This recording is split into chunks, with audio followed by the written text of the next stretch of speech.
നമ്മൾ ജാതി പറയരുതെന്നല്ലേ നാട്ടുനടപ്പ്. പക്ഷെ ഇജ്ജാതി ജാതി കണ്ട എങ്ങനെയാ പറയാതിരിക്കാൻ നോക്കുക? അതുകൊണ്ട് ഞാനും പറയാൻ പോകുക സ്വല്പം ജാതി വിശേഷം. പുരാതന കാലം മുതൽ ആധുനിക കാലം വരെ കർഷകരെ നിരാശപ്പെടുത്താത്ത ഒരു സൂപ്പർ സ്റ്റാർ വിളയാണ് നമ്മുടെ ജാതി.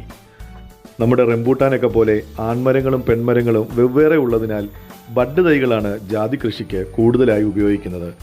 ജാതി തൈകൾ തിരഞ്ഞെടുക്കുമ്പോൾ നിങ്ങളുടെ ഭൂപ്രദേശത്തിനും കാലാവസ്ഥയ്ക്കും അനുയോജ്യമായവയാണ് തിരഞ്ഞെടുക്കേണ്ടത്. മാംഗോസ്റ്റിൻ പോലെ കുറച്ച് തണൽ ഇഷ്ടപ്പെടുന്ന ചെടി ആയതിനാൽ തെങ്ങിൻ തോപ്പിലൊക്കെ ഇടവിളയായി നമുക്ക് ജാതി കൃഷി ചെയ്യാവുന്നതാണ്. ഒരു ജാതിക്ക എടുത്താൽ അതിൻ്റെ പത്രിയും കായും തൊണ്ടും എല്ലാം വിപണന മൂല്യമുള്ളതാണ്.